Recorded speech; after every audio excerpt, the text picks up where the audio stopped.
అయ్యా ముఖ్యమంత్రి రేవంత్ రెడ్డి గారు, మరి K Mahender Reddy retired DGP, ఈయన కేసీఆర్ తొత్తు. ఈ విషయం మీకు కూడా తెలుసు. మీరు కూడా మరి మహేందర్ రెడ్డి గారి మీద గతంలో అనేక ఆరోపణలు చేసిర్రు.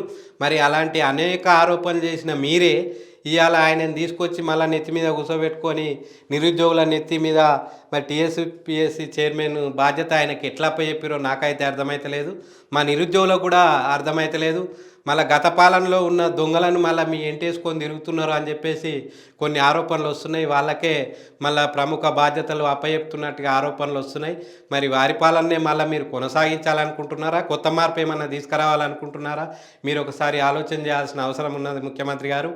మళ్ళీ అదేవిధంగా ఈ రోజుకి మరి డిఎస్సి మీద అతిగతి లేదు. మరి గెలిచిన తర్వాత నోటిఫికేషన్ అన్నారు. ఇంతవరకు మరి ఆ నోటిఫికేషన్ మీద ఏం కార్యాచరణ తీసుకుంటున్నారో కూడా ఇప్పటికీ కూడా మీ నుంచి ఒక ప్రెస్ నోటు మరి అధికారికంగా రావడం లేదు. మరి మీరు అధికారికంగా చెప్పండి, ఎంత టైం తీసుకుంటున్నారు, ఏ నెలలో మీరు డిఎస్సి నోటిఫికేషన్ వేస్తారు అని చెప్పేసి మా నిరుద్యోగులు 6 లక్షల మంది ఎదురు చూస్తూ ఉన్నారు. మరి డిఎస్సి నోటిఫికేషన్ మీద తక్షణమే మీ నుంచి ఒక క్లారిటీ కోరుతూ ఉన్నారు డిఎస్సి అభ్యర్థులు. అట్లాగే మిగతా గ్రూప్ 1, గ్రూప్ 2, గ్రూప్ 3, గ్రూప్ 4 వాళ్ళు కూడా మీ నుంచి స్పష్టమైన ప్రకటన కోరుతూ ఉన్నారు. దీని మీద మీరు ఒక ప్రెస్ నోటు రిలీజ్ చేయాల్సిందిగా మా నిరుద్యోగుల పక్షాన మిమ్మల్ని కోరడం జరుగుతూ ఉంది. అదేవిధంగా మీరు ఇంకొక చర్య తీసుకోవాల్సి ఉంది. ఇప్పటికీ నేటికి కూడా పేదవాడికి విద్య, వైద్యం, న్యాయం అందని ద్రాక్షగా అయ్యింది. ఇవన్నీ మీ ప్రభుత్వం వస్తే ప్రజలకు అందుబాటులో ఉంటుంది. పేద ప్రజలకు ఒక ఆర్థిక భారాన్ని తగ్గిస్తారనే ఉద్దేశంతో మీకు ఒక మార్పులో భాగంగా మరి మీకు అధికారం ఇవ్వడం జరిగింది. మరి ఈ అధికారాన్ని సద్వినియోగపరచుకుంటారా, దుర్వినియోగపరచుకుంటారా అనేది మీరు తీసుకునే చర్యలను బట్టి ఆధారపడి ఉంటుంది. మీరు తక్షణమే నిజంగా మీరు పేదల పక్షమే అయితే, ప్రజాపక్షమే అయితే, బడుగు బలహీన వర్గాల కోసం మీ ప్రభుత్వము పాలన చేయాలనుకుంటే, ప్రజాపాలనను మీరు కొనసాగించాలనుకుంటే మీరు తక్షణమే ఒక స్పెషల్ జీవో తీసుకురండి.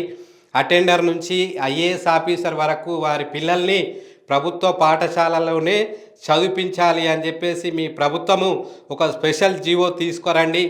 అలాగే వార్డు మెంబర్ నుంచి ప్రధాని వరకు, రాష్ట్రంలో అయితే ఎమ్మెల్యే, ఎమ్మెల్సీల వరకు వారి పిల్లల్ని ప్రభుత్వ పాఠశాలలోనే చదవాలి అని చెప్పేసి ఒక హుకుం, ఒక జీవో తీసుకురావాల్సిన అవసరము మీ పైన, మీ ప్రభుత్వం పైన ఉన్నదని చెప్పేసి మేము కోరుతూ ఉన్నాము. ఎందుకంటే ఈ 2 విద్యా, వైద్యము మీరు సామాన్యులకు అందుబాటులో తేవాలంటే మీ ఖచ్చితంగా మీ యొక్క ఉపాధ్యాయుల పిల్లలు కానివ్వండి, ప్రభుత్వ ఉద్యోగుల పిల్లలు, అలాగే ప్రజాప్రతినిధుల పిల్లలు ఎప్పుడైతే ప్రభుత్వ పాఠశాలలో చదువుకుంటారో అక్కడ ఆటోమేటిక్గా ఆ ప్రభుత్వ పాఠశాలలో ఉన్న ఫర్నిచర్ చేంజ్ అవుతుంది, శానిటైజర్ చేంజ్ అవుతుంది, బాత్రూమ్ ఫెసిలిటీస్ వస్తుంది, డ్రింకింగ్ వాటర్ ఫెసిలిటీస్ వస్తుంది, చైర్స్ వస్తాయి, అదనపు గదులు వస్తాయి, అన్ని అంగులు వస్తాయి.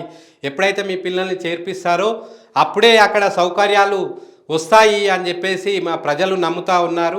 ఈ మార్పు కోసమే మిమ్మల్ని అధికారంలోకి తీసుకురావడం జరిగింది. ఈ మార్పు మీరు తీసుకురానట్టయితే మీరు ప్రజాపాలన కాదు అని చెప్పేసి మీది కూడా ఆతానుముక్కే అనుకోవాల్సిన పరిస్థితి వస్తుంది. మీది కూడా దొరల పాలన కిందికే పోతుంది. కనుక ఖచ్చితంగా విద్య పట్ల, వైద్యం పట్ల, న్యాయం పట్ల మీరు ఉచిత న్యాయం ఇవ్వాలి ప్రభుత్వం తరపున.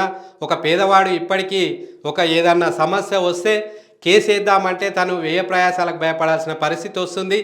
ఇంకో విషయం, మీరు ఏదైతే ధరణి బంగాళాఖాతంలో కలుపుతా అన్నారు, భూమాత అన్నారు, భూమాత కోసం చర్య తీసుకుంటున్నట్టుగా నిన్న మొన్న నాకు వార్తలు వచ్చినాయి. దానికి సంతోషం. ఆ భూమాత విషయంలో మరి క్షేత్రస్థాయిలో మీరు ఆ యొక్క నిర్వహణ చేయండి. క్షేత్రస్థాయిలో చేసి గ్రామ స్థాయిలో సర్పంచ్, సెక్రటరీలు ఉంటారు. ఒక గ్రామ సభ పెట్టి ఆ గ్రామంలోకి వెళ్ళి క్షేత్రస్థాయిలో ఆ ధరణి సమస్యలు, భూ సమస్యలు ఏ ఉన్నా క్షేత్రస్థాయిలో తీర్చేటట్టుగా మీ యొక్క ప్రణాళిక ఉండాలని చెప్పేసి కూడా భూ సమస్యల బాధితుల పక్షాన మీకు విజ్ఞప్తి చేస్తూ ఉన్నా. ముఖ్యంగా ప్రభుత్వ హాస్పిటళ్ళు, ప్రభుత్వ బడులు మీ పాలనలో ఒక మంచిగా వికసించాలని, 3 పువ్వులు 6 కాయలుగా వికసించి మధ్యతరగతికి, దిగువ మధ్యతరగతి కుటుంబాలకు వారికి చేదోడు బాదోడుగా ఉంటూ వారికి ఆర్థిక భారాన్ని తగ్గించి వారికి ఆర్థిక అభివృద్ధిలో ప్రజలకు మీరు చేదోడు వాదోడుగా పాలన అందించి నిజమైన ప్రజాపాలనను కొనసాగించాలని చెప్పేసి ప్రజల పక్షాన గౌరవనీయులు సీఎం ముఖ్యమంత్రి రేవంత్ రెడ్డి గారికి విజ్ఞప్తి చేస్తూ ఉన్నాను.